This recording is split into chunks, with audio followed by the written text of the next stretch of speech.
Bonjour à tous, nous nous retrouvons pour ce 6e épisode sur l'origine de la vie. Il aura fallu 5 épisodes pour décortiquer un peu tous les mécanismes, ou une partie, disons pour être modeste, des mécanismes qui ont joué. Et il est temps maintenant de faire une synthèse, donc nous allons reprendre dans un sens historique ce qui a pu se passer. Le sujet central, bien évidemment, c'est la vie a-t-elle pu émerger du monde minéral ? Je pense que oui, mais je n'en suis pas sûr. Nous n'avons pas assez d'évidence scientifique pour l'affirmer. C'est pour cela que, je le répète à l'envi, ceux qui pensent que soit Dieu a créé la vie, soit a donné quelques coups de pouce au moment important pour que les choses se fassent, eh bien peuvent tout à fait le penser, et la science n'a absolument rien pour les contredire. Donc tout cela veut dire que moi je vous présente un scénario qui est l'apparition de la vie de façon naturelle, mais je ne peux pas attester que c'est vrai. Disons que ça repose sur pas mal de connaissances, mais on ne peut pas en dire plus. D'ailleurs, je dois préciser aussi que chez les scientifiques eux-mêmes, il existe des discussions assez âpres entre les tenants de telle et telle thèse. Qu'est-ce qui a bien pu se passer ? D'abord, quand cela a-t-il pu se passer ? Bon, la réponse est simple, c'est une fourchette d'un demi-milliard d'années qui se situe entre 4 milliards d'années d'aujourd'hui, date où la Terre a commencé à être habitable, et 3,5 milliards d'années, date où nous trouvons les premières traces de bactéries incontestées et acceptées dans la communauté scientifique. Où cela a-t-il pu se passer ? Darwin avait, dans une petite phrase restée célèbre, avait évoqué une petite mare chaude dans laquelle des protéines auraient pu s'assembler naturellement. Eh bien, on sait aujourd'hui que non, ce n'est pas dans une mare chaude que la vie a pu apparaître. Les énergies en jeu dans une moindre de vos cellules sont considérables. On ne s'en rend pas compte parce que les cellules sont minuscules. Mais les énergies en jeu par gramme de matière, si vous voulez, sont extrêmement puissantes. Et pour que ceci puisse naître, il faut de l'énergie en quantité et avec une grande intensité. Alors l'énergie, d'où peut-elle venir ?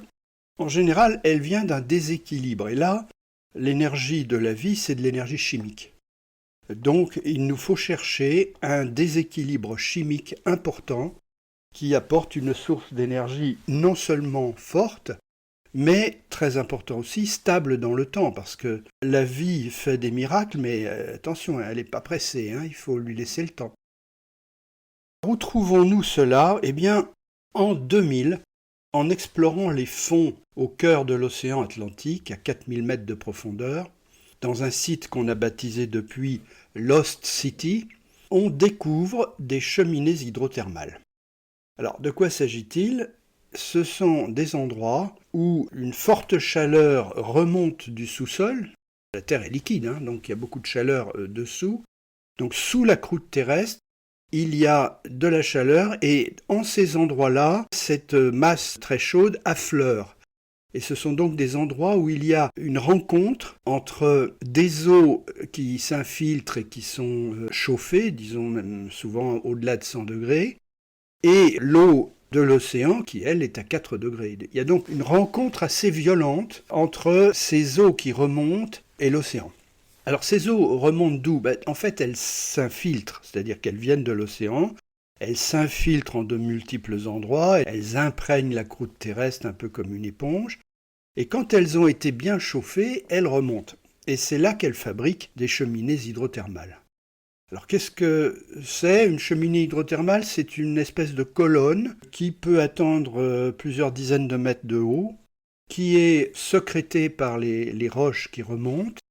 Et je trouve que l'image la plus simple, c'est de rapprocher ça d'une stalagmite. Donc ça croît du bas vers le haut. C'est d'ailleurs, comme les stalagmites, un dépôt rocheux. Eh bien, c'est là que se trouve la source d'énergie importante, parce qu'il se trouve que les minéraux qui remontent et qui se dissolvent dans cette eau, qui viennent donc du dessous, ne sont pas les mêmes minéraux que ceux qu'il y a dans l'océan ou sur la croûte. Et c'est cette différence entre des minéraux qui n'ont rien à voir.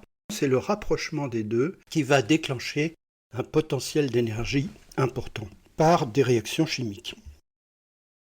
Autre point qui est très important, dans l'intérieur de la Terre, il y a beaucoup de métaux.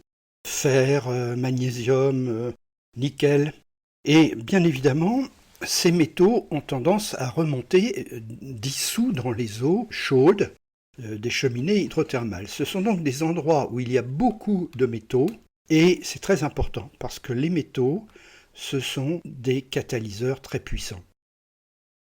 Lorsque les découvreurs de ces cheminées ont exploré Lost City, ils ont été absolument sidérés de voir la quantité d'animaux qui pouvaient pulluler autour de ces cheminées. Donc 4000 mètres au fond des océans, il n'y a pas beaucoup de vie, vous le savez, il y a quelques animaux, mais très peu de choses. Eh bien là, non. Là, on a trouvé un écosystème absolument florissant, et on sait maintenant d'où il vient. Une quantité énorme de bactéries se développe dans la cheminée. C'est une espèce de pouponnière à bactéries qui en fabrique à l'infini. Et comme la cheminée est traversée par un courant d'eau, eh bien ces bactéries sortent de la cheminée par différents trous et on les retrouve dans le milieu autour de la cheminée. Et là, eh bien, elles servent de nourriture à une faune abondante. On trouve déjà cachés dans les anfractuosités de la cheminée, on trouve de petits vers, de petits mollusques. Ces bêtes-là sont mangées par des arthropodes, qui eux-mêmes sont mangés par des poulpes, etc., etc.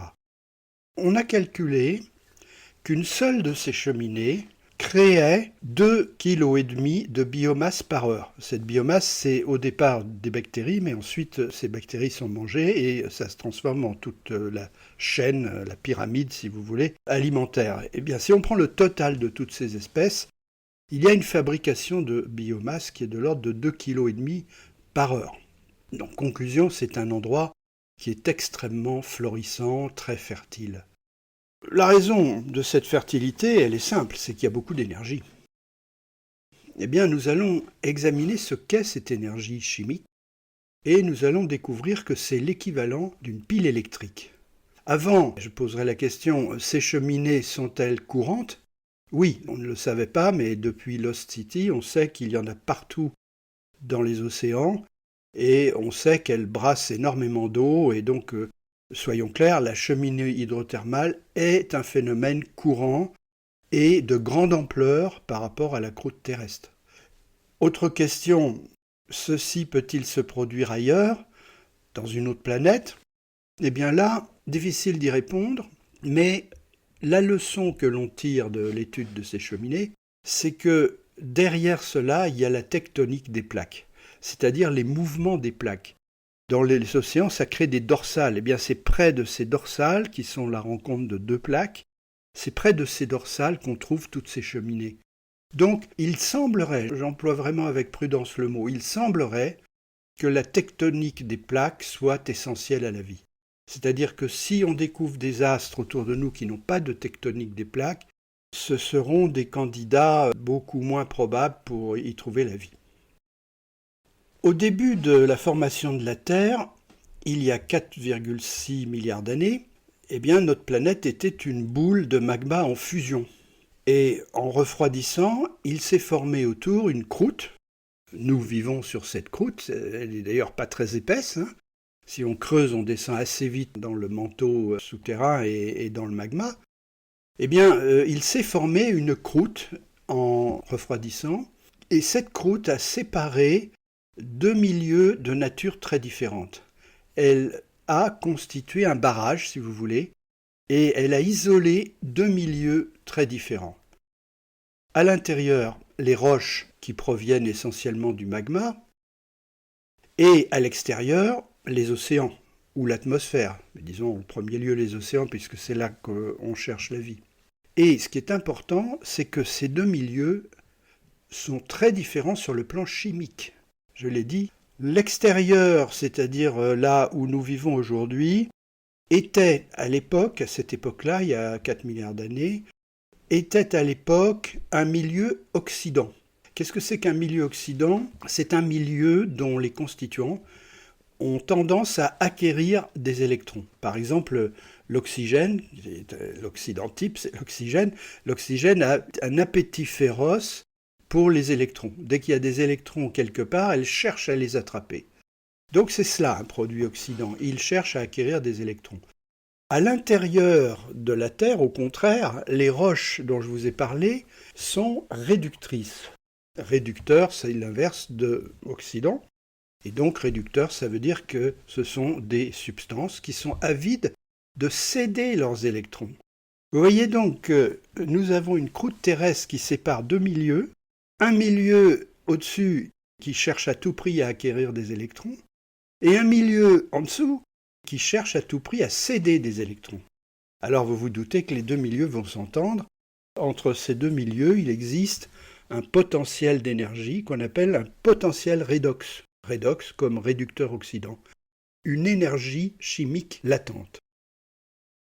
Eh bien, quand on sépare deux milieux, un qui est prêt à céder des électrons, l'autre qui est prêt à les accaparer, on a fabriqué une pile. Et donc je dis que la Terre qui a formé sa croûte, elle a formé une pile. Alors comment cette énergie latente peut-elle être exploitée?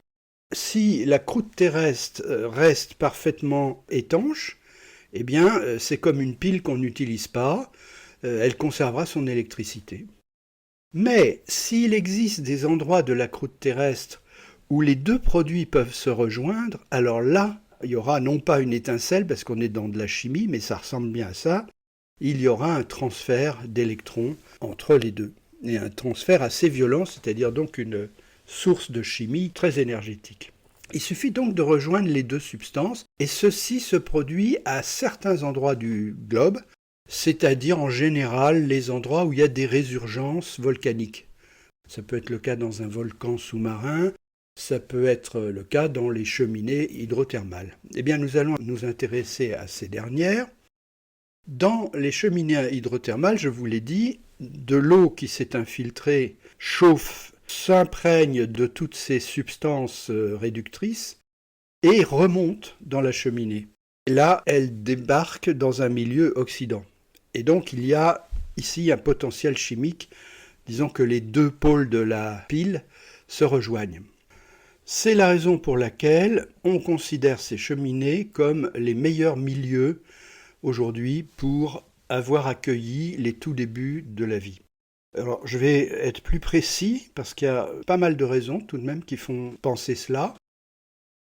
La première, je viens de le dire, un fort potentiel redox entre les matières du sous-sol et celles de l'océan. Deuxièmement, un lieu complexe. La cheminée hydrothermale, c'est assez complexe si vous allez étudier comment elle est faite à l'intérieur. Vous découvrez qu'elle est faite de plein de cavités qui sont traversées par cette eau. Cette eau se décharge d'une partie de ses minéraux.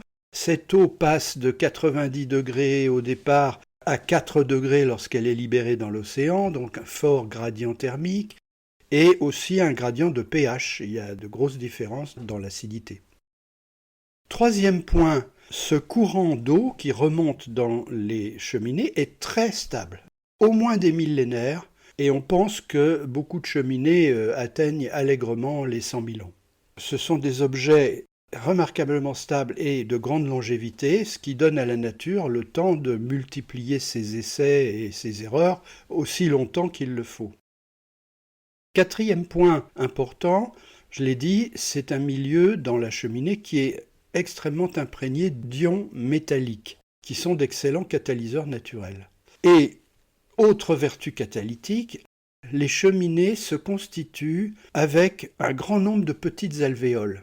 C'est un matériau alvéolé. Si vous vous souvenez de l'épisode où je vous ai parlé de la catalyse, je vous avais dit qu'un catalyseur de moteur automobile, c'était un matériau alvéolé et métallisé. Eh bien, c'est très exactement ce que l'on observe ici. Donc, c'est un pot catalytique. Alors, je généraliserai en disant la cheminée hydrothermale est un réacteur chimique catalytique et très stable. Un endroit capable de développer une grande richesse chimique. Il y a un autre argument qui milite fortement en faveur des cheminées hydrothermales comme candidat à l'apparition de la vie, c'est que lorsqu'on analyse cette énorme quantité de bactéries qui se forment à l'intérieur, on découvre qu'elles appartiennent à une lignée qu'on appelle la lignée des archées. Archées comme anciens. Eh bien, effectivement, les souches que l'on trouve dans ces cheminées sont les souches les plus anciennes de bactéries. Alors vous me direz, comment sait-on ? Oui, on le sait d'après leur génome. Il y a déjà longtemps qu'on sait appliquer des méthodes mathématiques au génome qui nous permettent de séquencer dans le temps et de dire, voilà, le génome de l'homme vient après celui du singe, le génome du singe vient après celui des rongeurs, etc. Eh bien là, on peut faire la même chose avec les bactéries, et ces méthodes mathématiques permettent de classer dans le temps les espèces, c'est-à-dire de faire finalement un arbre généalogique. Ces méthodes nous disent qu'on est là dans les bactéries les plus anciennes du vivant. Eh bien, dans ces cheminées, je dis que nous nous trouvons au départ de notre scénario d'apparition de la vie, et à partir de maintenant, je vais le dérouler. Ce scénario est fait de multiples transitions, mais je vais me limiter à 4 transitions qui sont absolument essentielles. Eh bien, première étape que je vais citer, c'est l'apparition de l'autocatalyse.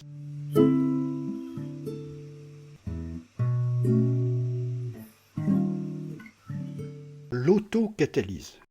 On a traité cela dans un des épisodes précédents. D'abord, les catalyseurs, ce sont des produits qui accélèrent les réactions chimiques. Alors attention, quand je dis accélère, c'est pas de 50%, c'est 1000 fois, 1 million de fois. C'est ça un catalyseur. Dans le pot catalytique de votre voiture, les réactions sont très accélérées, de sorte que les imbrûlés qui passent très vite dans le pot sont immédiatement traités chimiquement. Donc le catalyseur accélère considérablement les réactions. Dans cette cheminée, que trouvons-nous comme catalyseur ? J'en ai cité 2. D'abord les métaux, qui arrivent naturellement et qui métallisent les parois. Les parois de quoi ? Les alvéoles qui sont dans la cheminée, qui sont elles-mêmes des formes par nature catalytiques. Et puis, commencent à s'élaborer dans la chimie riche de ces endroits-là, commencent à s'élaborer de petites molécules qui, par leur forme, ont des vertus catalytiques. Bon, aujourd'hui, je vous l'ai dit, vous avez 5000 réactions chimiques dans votre métabolisme. Elles sont toutes catalysées, et catalysées par des catalyseurs extrêmement spécifiques, avec des rendements absolument faramineux. Mais à l'époque, on n'avait pas ces catalyseurs. Dans votre corps, ce sont des enzymes. Les enzymes sont des protéines qui sont des longues chaînes qui peuvent contenir des centaines de maillons, parfois plus. Eh bien, à l'époque, on était très loin de cela, mais on voyait apparaître probablement des premières molécules qui pouvaient catalyser les réactions. Alors, vous me direz, mais si on parle aujourd'hui de protéines de plusieurs centaines de maillons, on est quand même très loin de ce qui pouvait se produire à l'époque. Mais pas si loin. Pas si loin parce qu'on s'est rendu compte que même une chaîne de type protéine absolument minuscule, c'est-à-dire une chaîne de 2 maillons au lieu d'une centaine, même une chaîne très courte comme cela, et a fortiori 3 maillons, a déjà des vertus catalytiques importantes, c'est-à-dire qu'elle peut catalyser certaines réactions. Et donc on imagine à l'époque un milieu extrêmement catalytique avec les métaux et les alvéoles, et puis de petites molécules qui commencent à apparaître et qui jouent un rôle de catalyseur. Alors maintenant, l'épisode suivant après la catalyse était consacré à l'autocatalyse. Alors là, de quoi s'agit-il ? Autocatalyse, c'est lorsqu'un milieu chimique possède des réactifs, différentes molécules, mais présente aussi en lui-même les catalyseurs de ces réactions. Donc vous avez un mélange de substances qui réagissent, par exemple de l'eau qui va réagir avec de l'oxygène, et puis vous avez en même temps dans le milieu des catalyseurs qui vont pousser ou multiplier ou accélérer ces réactions. Eh bien lorsque dans le même milieu vous avez des substances qui sont prêtes à réagir et vous avez en même temps les catalyseurs qui vont les pousser à réagir, Eh bien, on parle d'un milieu autocatalytique. Et l'autocatalyse paraît aujourd'hui de plus en plus le moteur de la vie à ses tout débuts. Qui dit autocatalyse dit d'abord une forte croissance des molécules catalysées. Ben oui, je vous disais qu'une molécule catalysée, sa production va être accélérée par un facteur 1000 ou 1 million. Et donc, vous vous doutez que la molécule qui est proprement catalysée va se développer et prendre le pas sur les autres. Vous avez donc, à cause de la catalyse, une très forte sélection. Ça n'est pas la sélection darwinienne, mais vous avez une très forte sélection. C'est-à-dire que des espèces de molécules vont être très vigoureusement sélectionnées. Et celles qui ne sont pas sélectionnées auront tendance à servir d'aliment pour les autres. Vous avez donc des molécules dont la production est catalysée qui sont prédominantes, qui se développent, même avec des effets boule de neige, parce que la catalyse crée un effet boule de neige. Et vous avez d'autres molécules qui, elles, périclitent ou servent d'aliment. Voilà un peu la sélection qui s'opère. Conclusion de tout cela, les ensembles autocatalytiques, dès qu'on combine des catalyseurs et des réactifs, ont toutes les chances de se développer très vite. Bien, c'est la fin de cette première étape et concrètement, qu'est-ce que nous avons à la fin de cette étape ? Eh bien d'abord, ça se passe dans les cheminées, donc dans les cavités des cheminées. Et pour l'instant, c'est de la chimie, rien d'autre. Je ne peux pas vous parler d'un être, d'un objet, d'un animal, d'une bactérie. Là, nous sommes dans de la chimie pure, c'est-à-dire qu'il y a une chimie complexe qui se développe dans la cheminée avec l'autocatalyse. En fait, les êtres vivants vont apparaître avec la deuxième étape.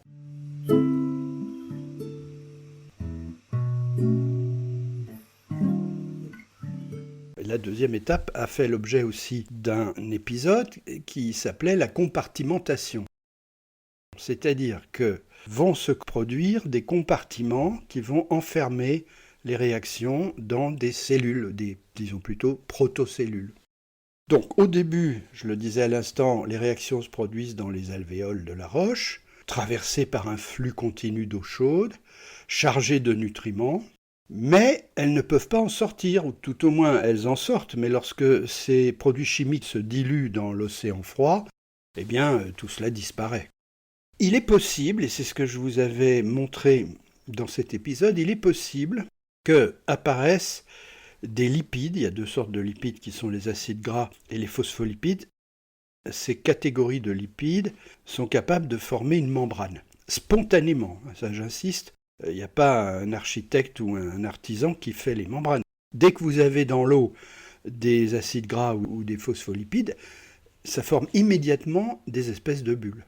Donc, ces bulles se forment, et comme elles se forment dans un milieu très riche chimiquement, vous vous doutez qu'elles emprisonnent toute une chimie très riche. Vous retrouvez à l'intérieur de ces bulles la chimie très riche qu'il y a à l'extérieur. Et donc vous avez là des protocellules, c'est-à-dire un embryon de vie qui se trouve dans des cellules. Alors là, il y a un point d'interrogation, parce que tout ceci est loin d'être clair et prouvé. Alors il y a un point d'interrogation qui divise la communauté scientifique, c'est que on ne pense pas que la quantité de lipides nécessaire à ces cellules puisse se former toute seule. C'est-à-dire qu'il faut qu'il y ait, dans les ensembles autocatalytiques, il faut qu'il y ait des réactions catalysées qui les produisent. Il faut donc que les ensembles autocatalytiques dont je vous parle soient des machines à fabriquer des lipides. Et ça, ce n'est pas prouvé aujourd'hui. Donc on n'en sait rien. Par contre, ce qu'on sait, c'est que si apparaissent ces lipides, alors là, on sait que naturellement, ils se mettent en forme de gouttes, de membranes, et ils forment ainsi des vésicules qui sont les premières protocellules. L'activité chimique peut alors se poursuivre à l'intérieur de ces vésicules d'une manière qui est protégée. Alors tout à l'heure, je vous disais, un ensemble de réactions chimiques qui est emmené par l'eau chaude et qui sort dans l'océan se dilue et il ne se passe plus rien. Par contre, si ces réactions chimiques sont protégées à l'intérieur d'une vésicule, alors là c'est différent. Parce que vous pouvez avoir autour de la cheminée, un peu comme aujourd'hui à Lost City où vous voyez tous ces vers, ces mollusques, etc. Eh bien vous pouvez imaginer autour de la cheminée toute une faune de petites protocellules. Une bonne partie s'éloigne trop loin, tombe dans le froid et se dilue et disparaît, mais le nombre de ces cellules est renouvelé en permanence. Alors ce qu'on avait vu en parlant de ces cellules, c'est qu'on avait observé un phénomène qui est déjà observable dans une vinaigrette. Quand on a des gouttes lipidiques, comme ceci, des vésicules, on observe trois choses. Je vous avais parlé de prédation, c'est-à-dire qu'une cellule peut fusionner avec une autre. On parle de reproduction, c'est-à-dire qu'une cellule, lorsqu'à force de prédation, elle devient trop grande, elle se scinde en deux. C'est la division cellulaire. Et dernière caractéristique, on observe une forme d'hérédité, parce que lorsqu'une cellule se coupe en deux, chaque fille hérite de la composition chimique de la mère. Il y a donc transmission d'une information qui est purement la composition chimique, rien d'autre. Nous avons là donc des premières sortes d'êtres vivants que j'ai baptisées des protocellules. Alors vous pouvez concrètement imaginer cela de la façon suivante. Vous avez votre masque et vous plongez à Lost City. 4000 mètres, il fait quand même 400 atmosphères. Mais... Bon, et vous avez un microscope. Et avec ce microscope, eh bien, vous voyez sortir de la cheminée des fumées blanches. Et quand vous regardez au microscope ce que sont ces fumées blanches, eh bien, vous trouvez peut-être des petites bulles de gaz, mais vous trouvez toutes ces protocellules. Donc c'est une forme de vie qui n'est pas encore très parlante, mais qu'on peut observer déjà au microscope. Alors on peut imaginer donc qu'à partir de là, les cellules les plus résilientes primeront sur les autres. Lorsqu'il y a une prédation, c'est-à-dire que deux cellules fusionnent, elles ont une composition chimique un peu différente, eh bien celle qui est la plus douée, celle qui a, disons, des réactions chimiques qui sont les plus rapides et les plus résilientes, prend le dessus sur l'autre et impose ses formules chimiques. Et l'autre, disons que grosso modo, elle s'est transformée en aliment. Eh bien, ceci nous amène à la dernière étape où apparaît là vraiment la vie. C'est ce que j'ai appelé, dans un épisode assez difficile, théoriquement, qui s'appelle la fermeture catalytique.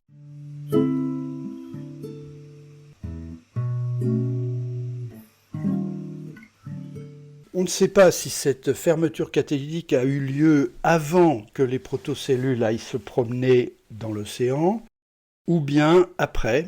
C'est probablement un peu concomitant. On parle de fermeture catalytique lorsqu'il y a suffisamment de catalyseurs dans un milieu pour catalyser toutes les réactions chimiques. Toutes les réactions sont catalysées. Et là, on dit qu'il y a fermeture catalytique. Dans votre organisme, vous avez à peu près 5000 réactions chimiques qui constituent votre métabolisme. Eh bien, je vous l'ai déjà dit, il y a 7000 enzymes extrêmement ajustés pour catalyser ces 5000 réactions. Donc, je dirais que ces réactions sont surcatalysées. En tout cas, ce qui est sûr, c'est qu'il n'y en a pas une seule qui ne soit pas catalysée. Eh bien, pour vous donner une image du réseau autocatalytique fermé, je vous avais parlé du village gaulois. Dans le village gaulois, chaque villageois, qu'il soit boulanger, qu'il soit forgeron, qu'il fabrique des habits, eh bien, chaque villageois apporte quelque chose aux autres villageois et compte sur eux pour plein d'autres choses. Il y a donc dans un village de Gaulois une fermeture causale qui se produit et le village en fait devient autarcique. Donc la fermeture causale comme ceci, c'est l'ingrédient majeur de la vie et c'est ce qui rend la vie autonome. Donc vous pouvez imaginer maintenant toujours ces petites cellules, simplement ce qui est à l'intérieur, c'est entre guillemets fermé causalement, et là ça donne l'autonomie, c'est-à-dire, je lâche le mot, pour moi on est arrivé à la vie. C'est un être vivant.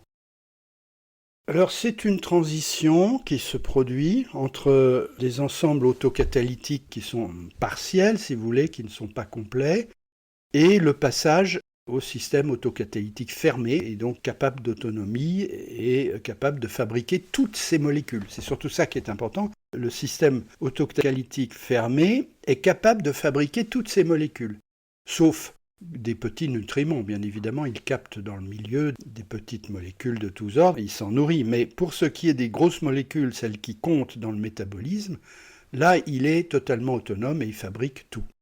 Vous savez d'ailleurs qu'on a une petite exception chez l'être humain, ce sont les vitamines. Il y a des vitamines que notre corps ne sait pas réaliser.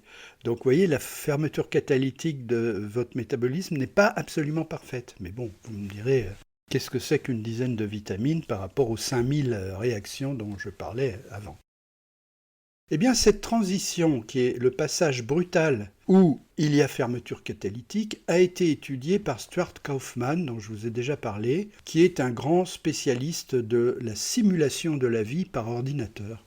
Il avait commencé à simuler cette transition dans un ordinateur, c'est-à-dire en fabriquant des espèces de cellules pleines de catalyseurs et de produits chimiques.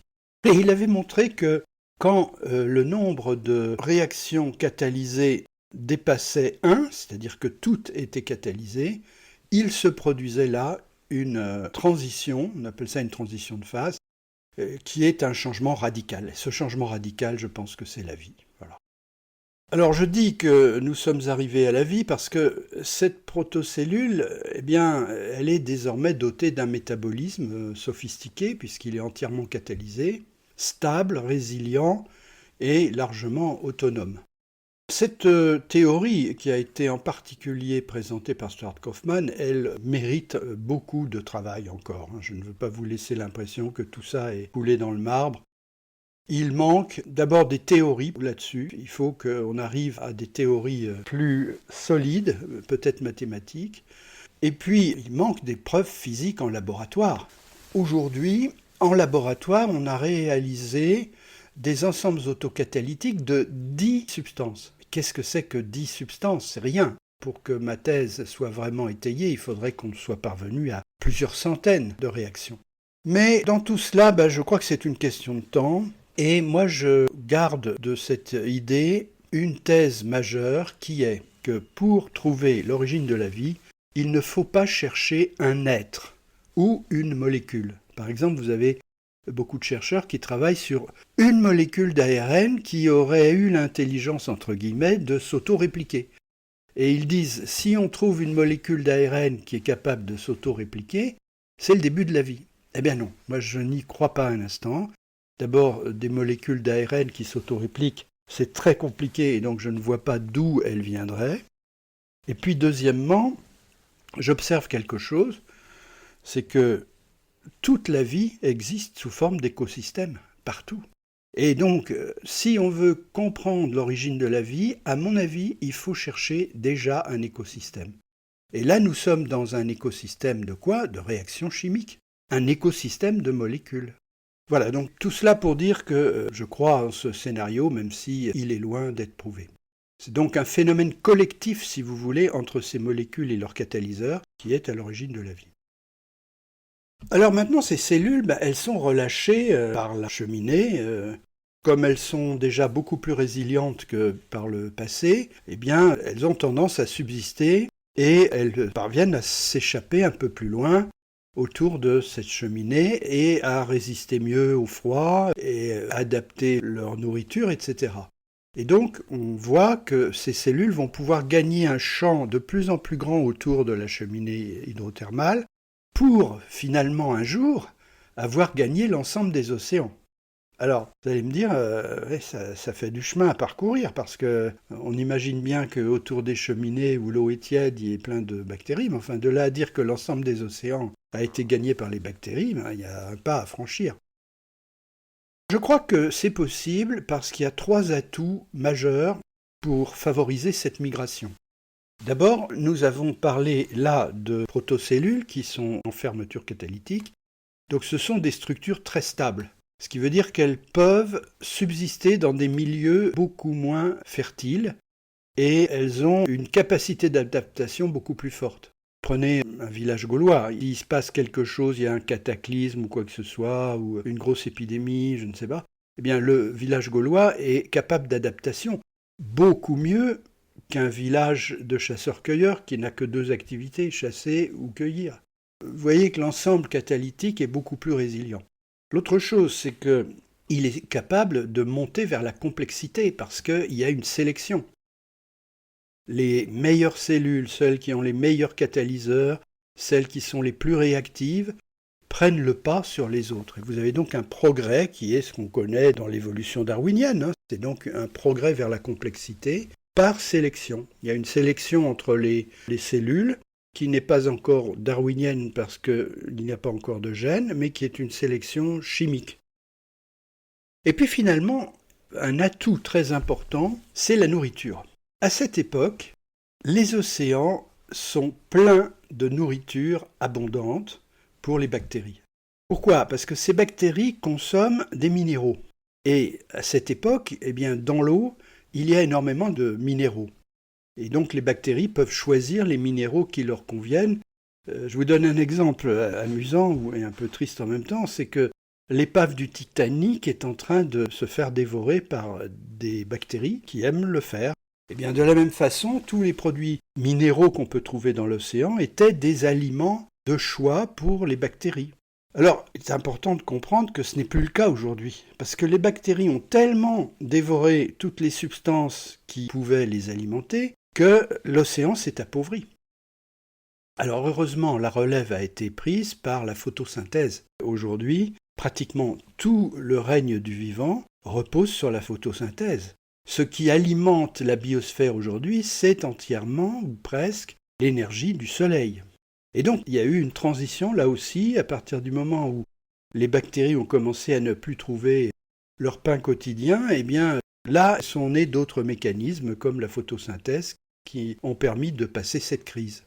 Aujourd'hui, je vous disais que quasiment toute la biosphère repose sur l'énergie du soleil.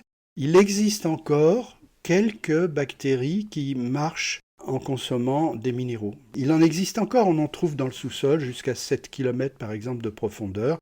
Elles vivent dans des endroits où il y a de l'eau qui passe et qui se charge de minéraux. Donc vous voyez, ça existe encore, mais c'est tout à fait minoritaire dans l'ensemble du monde vivant. C'est presque anecdotique aujourd'hui. Voilà, donc ces atouts, une grande stabilité pour ces protocellules, une montée vers la complexité et une nourriture abondante fait que, à mon avis, ces cellules ont pu, en quelques peut-être centaines de millions d'années, gagner l'ensemble des océans. Alors je pourrais arrêter cet épisode ici parce que je considère qu'à ce stade, nous sommes, avec ces protocellules, nous sommes arrivés à la vie. Et je pense aussi qu'en cherchant la vie sur un autre astre, on pourrait peut-être tomber sur des formes de vie très primitives comme celle-là, dans lesquelles il n'y a pas de gènes, parce que jusqu'à présent, je ne vous ai pas parlé de gènes. L'information qui est transmise par les cellules, c'est essentiellement une composition chimique, il n'y a pas de gènes. Alors, pour que vous puissiez raccorder cette troisième étape, qui est l'apparition de la vie, avec la vie moderne, aujourd'hui, je vais dire un mot très très rapidement sur l'apparition des gènes.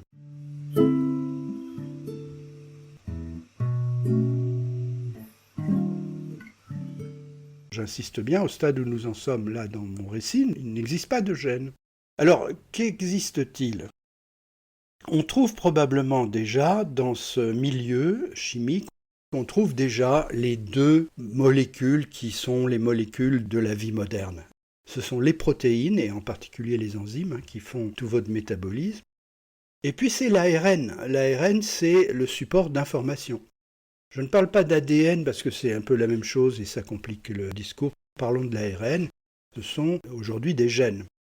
Ces deux types de molécules, je pense, étaient présentes dans les premiers ensembles autocatalytiques. Oui, parce qu'on voit bien qu'elles se fabriquent un peu spontanément. Pas de longues chaînes, mais j'entends de petites chaînes de 3-4 maillons. Elles se fabriquent spontanément. Dans cette chimie de départ, il y avait donc déjà des protéines et des ARN. Et que faisaient ces protéines et ces ARN, qui montaient peut-être au maximum à une dizaine de maillons pour fixer les ordres de grandeur? Que faisaient-elles, ces chaînes? Elles faisaient la même chose, c'était des catalyseurs. Mais il se trouve que les deux types de molécules présentent de grandes différences. Les protéines d'abord.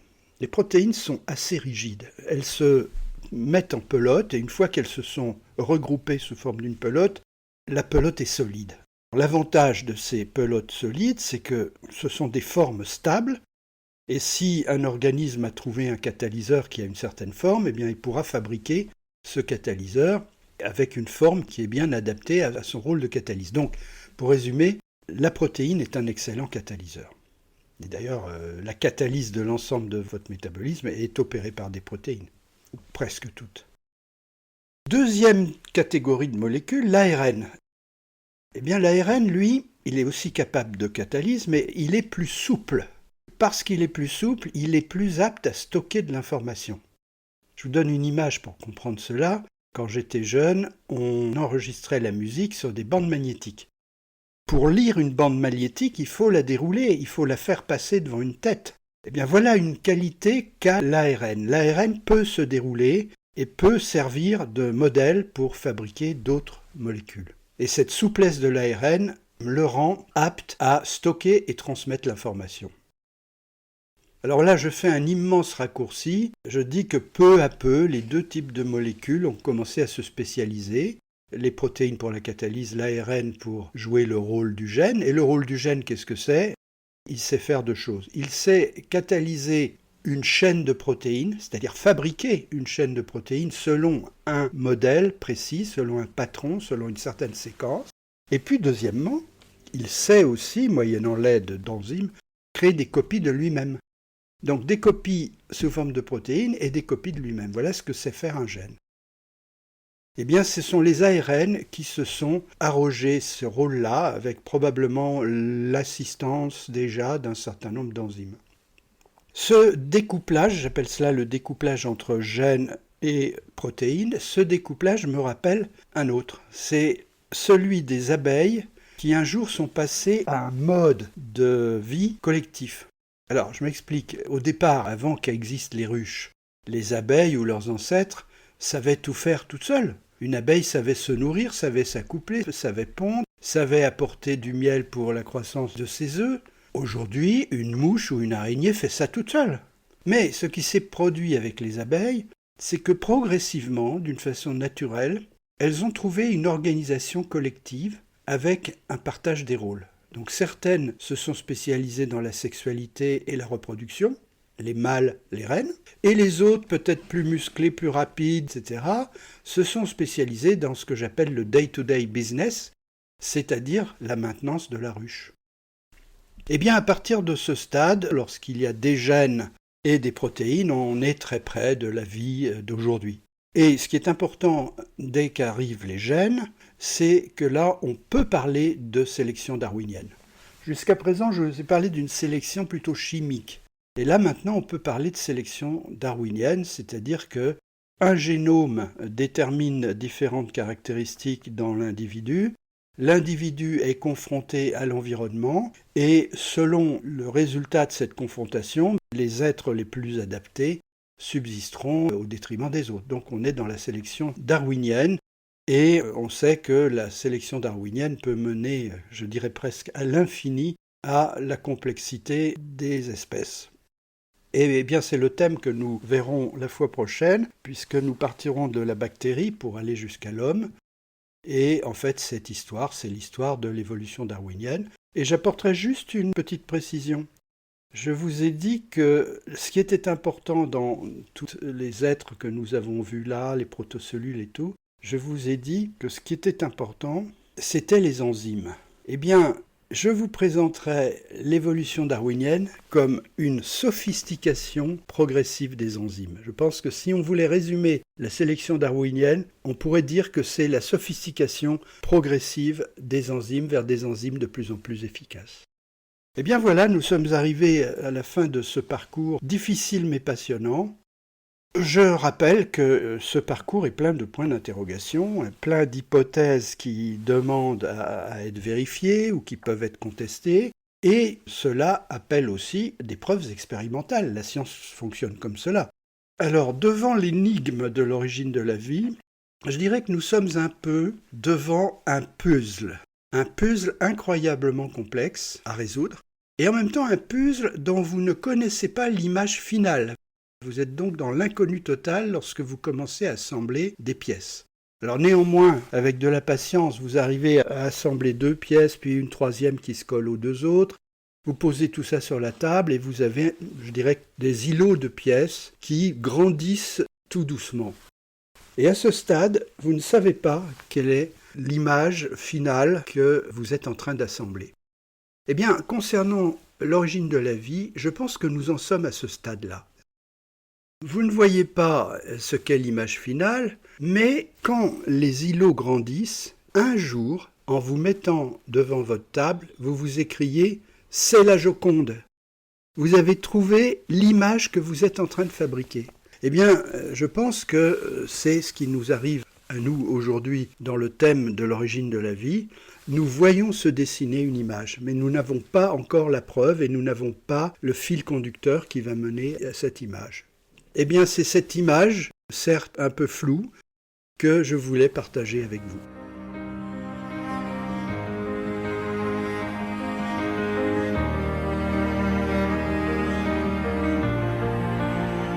Ce podcast est tiré du livre « Les clés secrètes de l'univers » de Michel Galliana-Mingo. Je vous invite à consulter mon site sur lequel vous pouvez aussi me joindre à www.mgm-ec.fr.